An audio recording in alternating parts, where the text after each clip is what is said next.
Just sign it, my wife demanded, her attorney smirking beside her. I signed without a word and walked out. 24 hours later, her lawyer called her, voice shaking. I ran a background check on him. Melissa, who did you marry? She had no idea who she was trying to rob. My name is Arthur Vance. I'm 60 years old. For 35 years, I've investigated financial crimes for major corporations. I follow money through shell companies and offshore accounts until I find a thief. But my wife Melissa thinks I'm just a bookkeeper for small businesses. I let her believe that.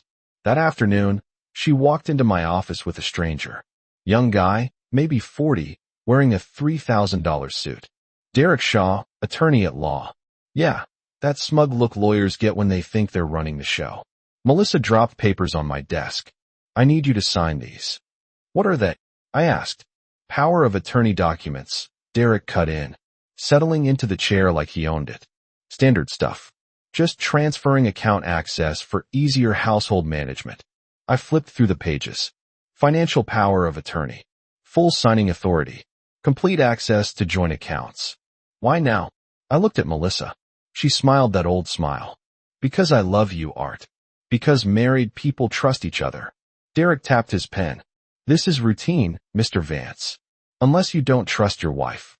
I held his eyes for 3 seconds. He looked away first. If you love me, Melissa said softer, you'll sign it. I picked up my pen and signed slowly, clearly. Then I stood and walked to the door. Art, surprise in her voice. You got what you wanted, I said. Behind me. Derek chuckled. Well, that went easier than expected. Melissa laughed. Told you he'd fold. Glasses clinked. They were celebrating already. What they didn't know was that I'd switched documents. The real one was already in my desk drawer. What they have is my version. Same format, very different terms. I walked through the hallway I'd repaired 5 years ago while Melissa was at a conference in Arizona.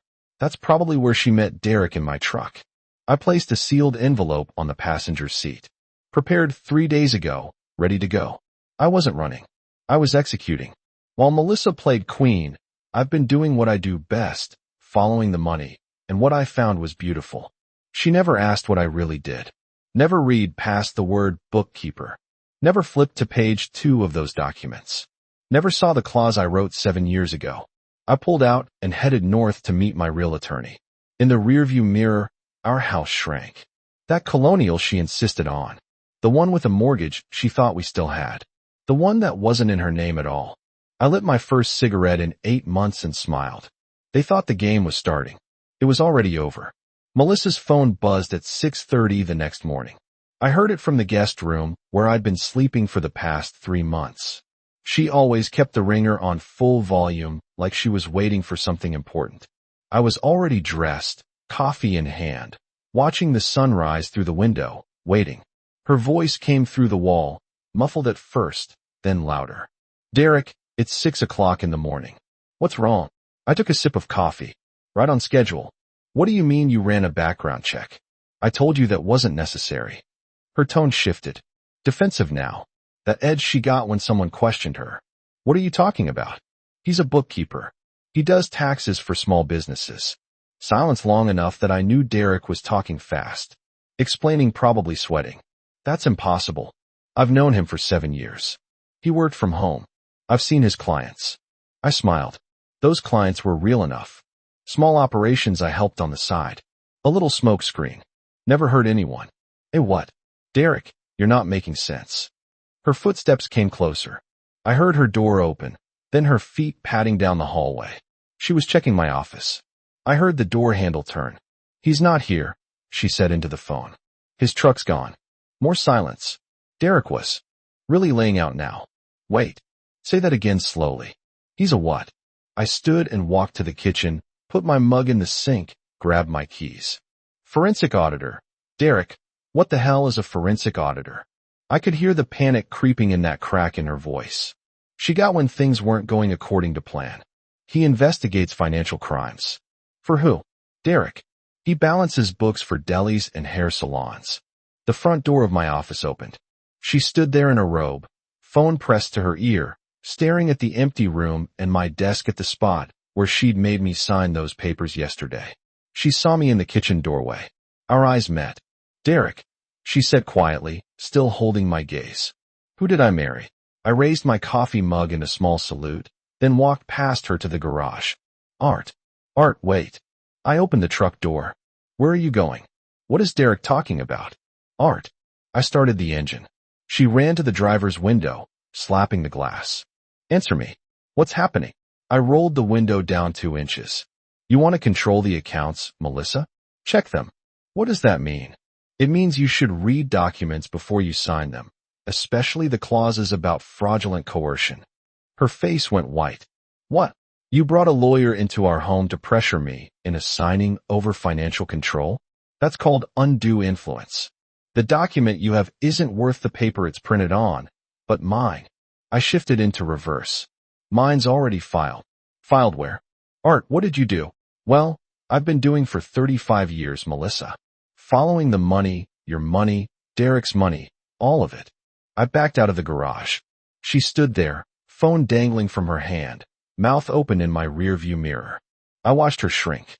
That big house behind her, the house she thought she was about to own outright. My phone rang. Clara, my oldest daughter. Dad, Mom's calling me screaming about lawyers and accounts. What's going on? I'll explain everything tonight, I said. But sweetheart, remember what I taught you about protecting what's yours. Never let anyone know what you really have until they show you who they really are. That's my girl. I hung up and merged onto the highway. Behind me, Melissa was probably calling Derek back, probably screaming, probably realizing that the quiet bookkeeper she dismissed for 7 years had just dismantled her entire plan in less than 24 hours. The sun was coming up full now. It was going to be a beautiful day. The county clerk's office smelled like old paper and fluorescent lights. I've been here before years ago setting things up. My phone rang 5 times before noon. All Melissa. I ignored them. At First National Bank, Helen slid a folder across her desk. Mr. Vance, the transfers completed this morning. Your wife tried accessing the joint savings at 10:15 and access denied. She called 3 times, threatened legal action, said she owned the house on Lexington Ridge and would take her business elsewhere. What did you tell her? I pulled the property records. The house is held in a closed trust. Has been for 8 years. Her name appears nowhere on the title. I bought that house 2 years before meeting Melissa. Cash purchased from a Denver consulting job. Put in trust the same day when we married. I let her think we bought it together. She picked furniture, chose paint colors, planted roses. She thought it was hers. It never was. She accused you of fraud.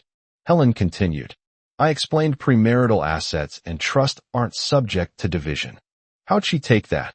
She hung up. My phone buzzed. Clara, Mom's calling everyone. Says you stole everything. What's happening? I texted back. Coming by tonight. Helen pulled another document. The credit card she's been using. Corporate cards from your consulting firm. Your primary. She was authorized user. I revoked access this morning. What's the damage? Past 12 months? $83,000. Pattern shows Tuesday and Thursday charges. High-end restaurants, hotel rooms, afternoon bookings. Derek, the charges match calendar entries. In your shared account. She labeled them yoga class and meditation sessions. I laughed. She never could cover her tracks. Helen closed her laptop. What now? Now she realizes how little she has. No house, no accounts, no cards, even that espresso machine. Corporate purchase. You've been planning this, preparing since we met. I wanted to believe in second chances after Elaine died, but I wasn't going to be vulnerable again. I stood. Thanks for handling everything outside. Afternoon sun warmed my face. One more stop. The storage unit on the east side, the one Melissa didn't know existed, where I've been keeping copies of everything. Bank statements, text messages, hotel receipts, evidence, documentation, protection. I wasn't destroying her, just making sure she couldn't destroy me. Clara's loft had exposed brick and tall windows. She'd done well. Investment banking, sharp like her mother. Elaine's strength without the vulnerability. Sophie was already there. Laptop open. My younger daughter, corporate attorney from Chicago. She flown in that morning. Dad.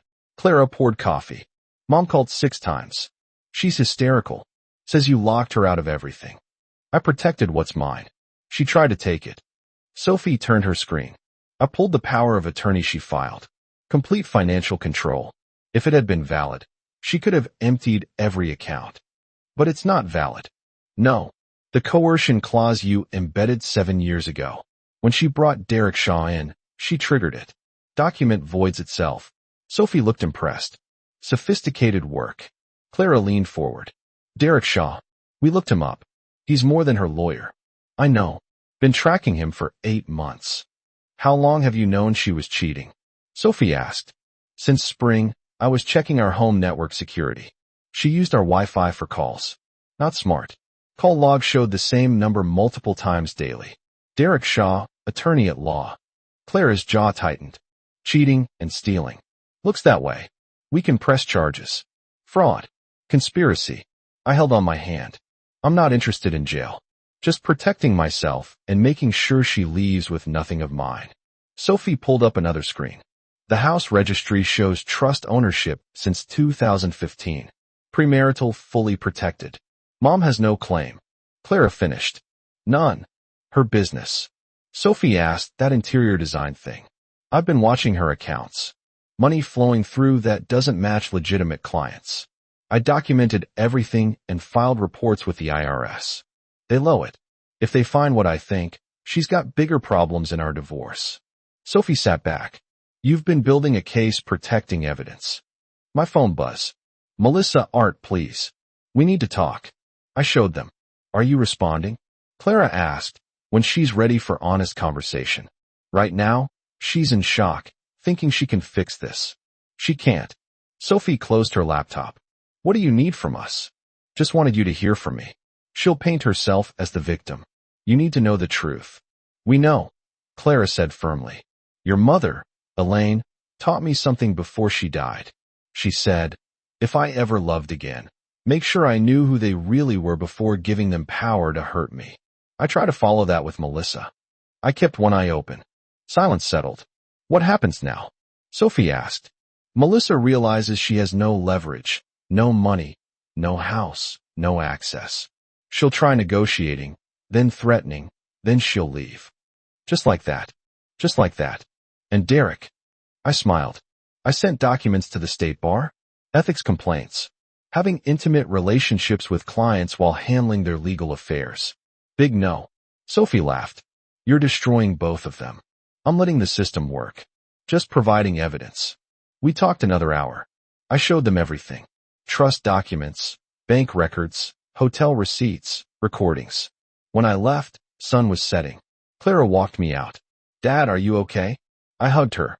I'm relieved. Living with someone you can't trust is exhausting. Now I don't have to. Pretend. Mom will be proud. Elaine, I hope so. I drove home as street lights flickered on. House was dark. Melissa wasn't there. Probably at a hotel calling lawyers. Realizing every lawyer would want a retainer, she couldn't pay. Inside, everything was exactly as I left it. My house, my sanctuary. I poured a drink in my study. Tomorrow would bring chaos, more calls, more threats. But tonight, I had peace. The IRS doesn't knock politely. They announce themselves with certified letters and federal authority. Melissa's letter arrived on a Wednesday morning. I know because she called me screaming. What did you do? Her voice was shrill, panicked. The IRS is auditing me. 7 years, Art. They want 7 years of records. I was at a coffee shop reviewing case files for an actual client. I didn't do anything, Melissa. I just provided them with information. What information? Your business accounts. The cash deposits that don't match your invoices. The clients who don't exist. The expenses that look like money laundering. All of it. Silence. Then quieter. You're trying to put me in jail. I'm trying to protect myself. If you've been running clean books, you have nothing to worry about. Have you been running clean books? She hung up. 3 days later, Derek called me directly. First time we'd spoken since that afternoon in my office. Mr. Vance, this is Derek Shaw. I think we need to talk. I don't think we do. I'm calling about the complaint you filed with the state bar. Oh, that. How's it going? His voice tightened. You know exactly how it's going. They're investigating. My license is under review. This could destroy my career. You should have thought about that before you slept with your client while advising her to rob her husband.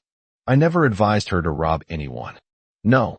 What would you call helping her draft a power of attorney designed to give her complete control of my assets? That was legitimate legal counsel. Was sleeping with her legitimate legal counsel, too? Because I've got hotel footage that says otherwise.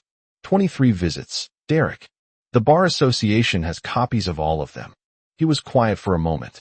Well, he spoke again. The smugness was gone. What do you want? I want you to leave me alone.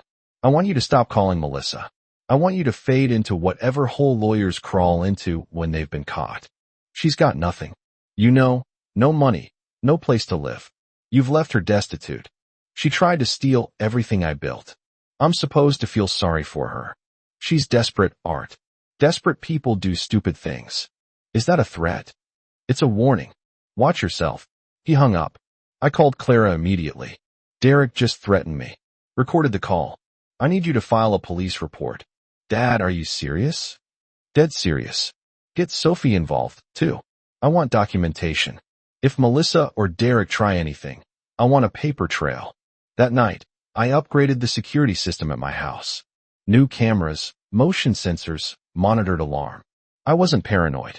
I was prepared because Derek was right about one thing. Desperate people do stupid things. 2 weeks later, my car windshield was smashed. No witnesses.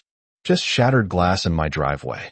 I called the police, filed a report, gave them footage from my new cameras, showing a figure in dark clothing approaching at 3 a.m., face obscured, but body language familiar. The detective looked at the footage. You know who this is. I have suspicions. My wife and I are separating. It's gotten ugly. How ugly? IRS Audit Bar Association complaints. Frozen accounts ugly. He nodded slowly. We'll look into it. But Mr. Vance, you might want to stay vigilant. Already am. I had the windshield replaced the same day. Sent the bill to Melissa's lawyer, the one she'd managed to scrape together with borrowed money. She was unraveling, and I was documenting every second of it. Leo Foster sat across from me at a downtown diner.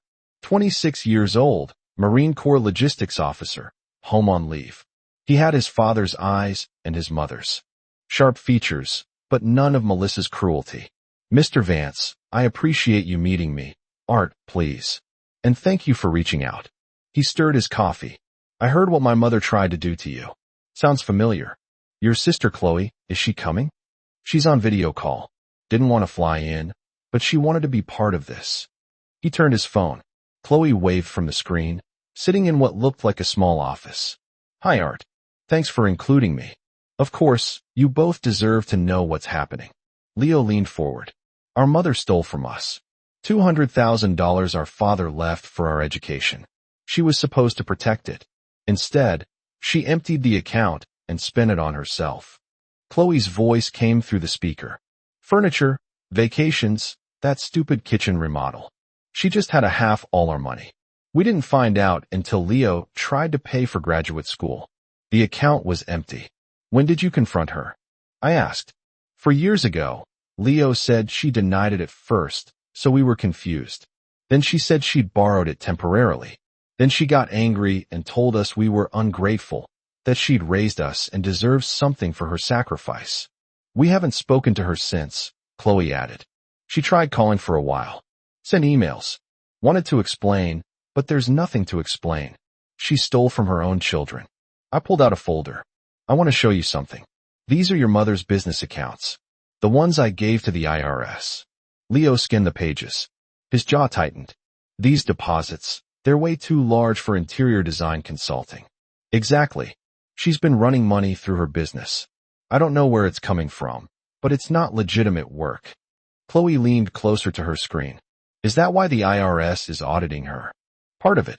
The other part is unreported income and fraudulent expense claims. Leo sat back. She's going to jail, isn't she? Maybe. Depends what the IRS finds.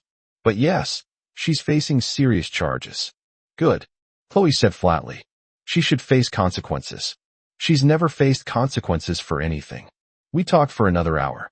They told me stories about growing up with Melissa. The manipulation, the lies, the way she played victim whenever she was caught doing something wrong. She'll try to paint you as the villain. Leo warned. She's probably already telling people you're abusive, controlling, that you stole from her. Let her talk. I've got documentation. Evidence. Truth. Chloe smiled thinly. She hates the truth. It's a kryptonite. When we finished, Leo shook my hand firmly. If you need us to testify, we will. In court, to lawyers, whatever you need. She tried to do to you as she did to us. That ends now. Thank you both. That means more than you know. As I drove home, I thought about families, how they fracture, how trust breaks, how some people leave destruction wherever they go. Melissa had destroyed her relationship with her children for money. Now, she tried to destroy me for the same reason. But this time, she'd picked the wrong target.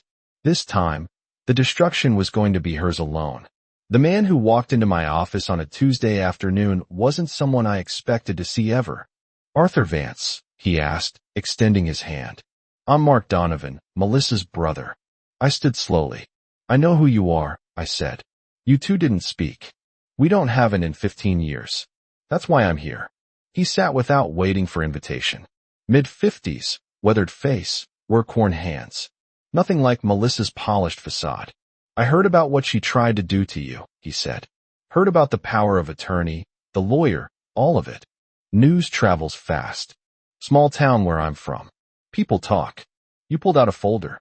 I came because you need to know what she did to our family. To me, I sat back down. I'm listening. Our parents died in 2008. Left us equal shares of their estate. House, savings, investments, about $400,000 total. Melissa was executive. She was always the smart one, the educated one. I was just a mechanic. I trusted her. Let me guess, she stole your half. Worse, she stole all of it. Claimed there were debts I didn't know about. Estate taxes, legal fees, show me documents proving it was all gone. I believed her. I was grieving. I wasn't thinking straight. What happened? 3 years later, I ran into an old family friend, lawyer, who'd helped my parents with their will. He asked how I'd spent my inheritance. I told him there wasn't any. He looked confused. Said he'd review the estate. There were no debts, no major taxes. Should have been plenty left. Mark's hand shook slightly. I hire my own lawyer. Took 6 months, but we traced it. Melissa had funneled everything into accounts only she controlled. Every dollar. She'd forged documents about the debts, fabricated expenses, stole $200,000 from her own brother. Did you press charges? Tried. Statute of limitations had passed. My lawyer said we could try civil court, but it would cost more than I'd recover. So, I cut contact, told her if she ever came near me again, I'd make sure everyone knew what she'd done. He slid the folder across. This is everything. Bank records, the forged documents, witness statements. I'm giving it to you because you're fighting her. And Art, she needs to be stopped. I opened the folder. Page after page of evidence. Clear. Documented. Damning. Why help me? You don't know me, because she's done this her whole life. Takes what isn't hers. Lies about it. Plays victim when she's caught. Someone needs to finally hold her accountable. Might as well be you, Mark. This is evidence of fraud. Criminal fraud. I know. Do with it what you want. I just want her to finally face consequences. After he left, I sat with that folder for an hour. Then I called my attorney. I need you to see something. Melissa's been doing this a lot longer than I thought. Clara came by that evening. I showed her everything Mark had brought. She read in silence, then looked up with tears in her eyes. Dad, she's a monster. She's a predator, and she's been hunting for decades. What are you going to do? Make sure she never hunts again. The state prosecutor's office was utilitarian. Gray walls, fluorescent lights, the smell of burnt coffee, and broken promises. Assistant District Attorney Robert Price sat across from me, reviewing the evidence I brought. Mark's documents, my recordings, bank statements, hotel receipts, everything. Mr. Vance, this is extensive. You've been documenting for a while, years. I'm a forensic auditor. Documentation is what I do. He flipped through pages. The brother's evidence. This shows a pattern. Fraud against a family member that strengthens any case significantly. Can you prosecute for the brother's case? Statute of limitations expired. But this establishes pattern of behavior. Shows she's done this before. That's valuable. He pulled out another file. The IRS audit. Preliminary findings show significant discrepancies in her business accounts. Unreported income, fraudulent expenses, cash deposits totaling over $300,000 in the past 4 years. Where is it coming from? That's what they're investigating. But Mr. Vance, tax evasion at this scale. We're talking serious charges. 5 to 10 years potentially. She brought this on herself. She did the power of attorney attempt. That's attempted fraud. The coercion clause you included was smart. The recording you made of that meeting. That's admissible. Single-party consent state. Will you prosecute? He closed the folder. I'm building a case. Grand jury in 6 weeks. If they indict, and I think they will, your wife faces multiple felony counts. I left that office feeling nothing. No victory, no satisfaction, just the weight of watching someone destroy themselves. That night, Melissa called. First time in 2 weeks. Art, I heard you went to the DA. Why are you doing this? I didn't do anything. I provided evidence of crimes. They're doing their job. I could go to prison. You could. Please, Art. I'm begging you. Drop this. Tell them you won't cooperate. No. I'll lose everything. You already have. Art, please. I made mistakes. I was scared. I was stupid. But I don't deserve prison. I thought about Mark, about Leo and Chloe, about all the people she'd hurt over the years. Melissa, you spend your life taking from people, your brother, your children, me. You never faced real consequences. Maybe it's time you did. I hate you. I know, but you hate consequences more. She hung up. Clara called minutes later. Dad, was that Mom? Yes. You okay? I'm fine. She wanted me to drop the investigation. You're not going to, right? Not a chance. She needs to face this. Good. Because Sophie and I talked. We want to be there at the trial. If it goes to trial, we want to support you. You don't have to. We want to. You protected yourself, Dad. You did nothing wrong. We're proud of you. After we hung up, I walked my study, poured a drink, looked at the house around me. My house, my sanctuary still standing. In 6 weeks, a grand jury would decide Melissa's fate. The evidence was overwhelming. The case was solid. Justice was finally coming. And I'd sleep soundly knowing I protected not just myself, but everyone else she might have hurt down the line. The courthouse steps were cold that November morning. Clara and Sophie stood beside me. Silent support and expensive coats and determined expressions. You ready, Dad? Clara asked. I've been ready for months. Inside, the courtroom smelled like old wood and stale air. Melissa sat at the defense table with a public defender. She'd burned through 3 private attorneys already. None wanted to touch her case. She looked smaller somehow. Gray roots showing through blonde dye. Cheap blazer instead of designer labels. The woman who'd walked into my office demanding signatures was gone. This was what remained. The judge entered.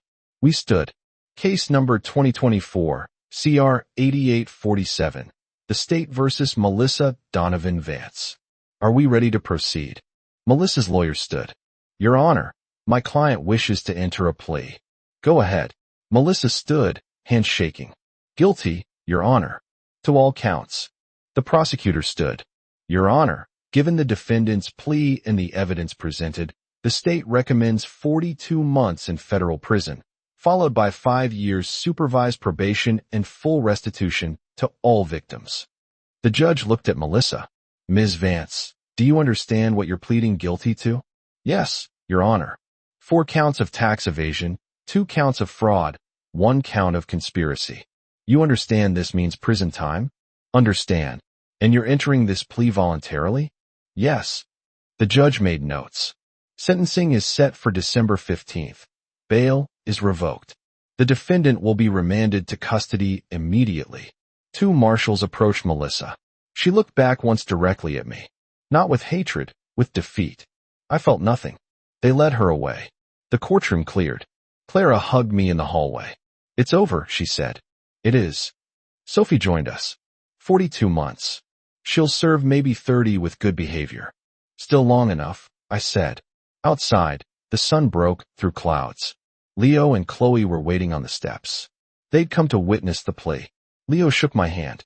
Thank you for seeing this through. You helped make it happen. Chloe smiled, the first genuine smile I'd seen from her. Maybe now we can all move on. We stood together. These children Melissa had betrayed and talked about futures instead of past wounds. Mark, her brother, called that afternoon. I heard guilty plea. 42 months. Yes. Good. Maybe she'll finally learn something.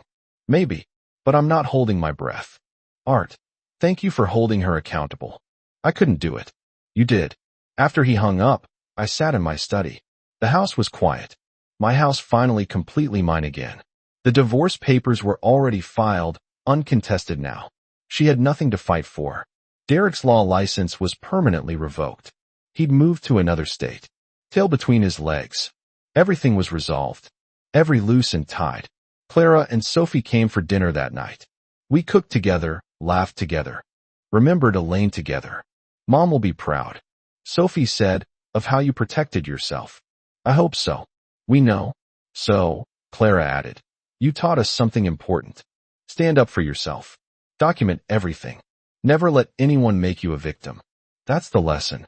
I said, you're never a victim if you see it coming and prepare. Later, alone, I poured a drink and stepped onto the back deck. Cold November air, clear stars. Melissa would spend the next 3 years in prison. Then 5 more looking over her shoulder. I'd spend them living the life I protected, working, spending time with my daughters, maybe even dating again someday. But not yet. First, I needed to just breathe. And that's exactly what I did. 18 months later, I stood in that same house, watching spring rain through the window. The house felt different now, lighter, like I had exhaled something toxic, and could finally breathe. Clara had gotten engaged. Investment banker she'd met through work. Good man. Respectful. I checked his background thoroughly. Old habits. Sophie was making partner at her firm. Elaine would have been so proud. Melissa was 16 months into her sentence. Minimum security facility in Pennsylvania. She'd written me twice. I never opened the letters. Returned them unopened. Leo and Chloe had reconnected with me. We met for dinner occasionally. They were healing, building lives their mother's toxicity hadn't poisoned. Mark called every few months. We'd become unlikely friends. 2 men who'd survived the same predator. My work continued. New cases, new clients. Companies in crisis still needed someone to follow the money. But I was more careful now, more selective. Life was too short to spend it drowning in other people's disasters. The doorbell rang. Clara and her fiancé bringing lunch. Dad. She hugged me. You look good. Relaxed. I am. We ate together, talked about wedding plans, laughed about nothing important. After they left, I walked through the house. Every room held memories. Now, not of Melissa, of Elaine, of my daughters growing up, of the life I'd built with my own hands. In my study, I opened the locked drawer. The one with all the evidence I collected, years of documentation, protection, preparation.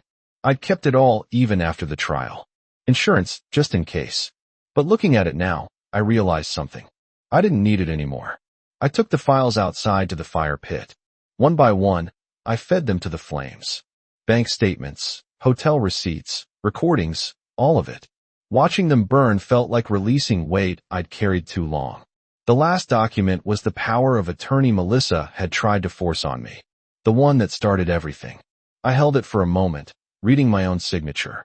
Then I dropped it into the fire. As it burned, I thought about contingencies, about preparing for the worst while hoping for the best, about protecting yourself without becoming paranoid. I'd done what I needed to do, defended what was mine. Stopped someone who hurt people for decades. But I wasn't defined by that fight anymore. I was just Art, 62 years old, father of 2 incredible women. Grandfather soon, if Clara's hints meant anything.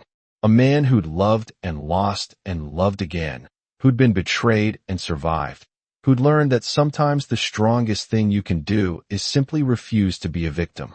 The fire died down. Ashes scattered in the breeze. I went back inside, poured a drink, and called Clara.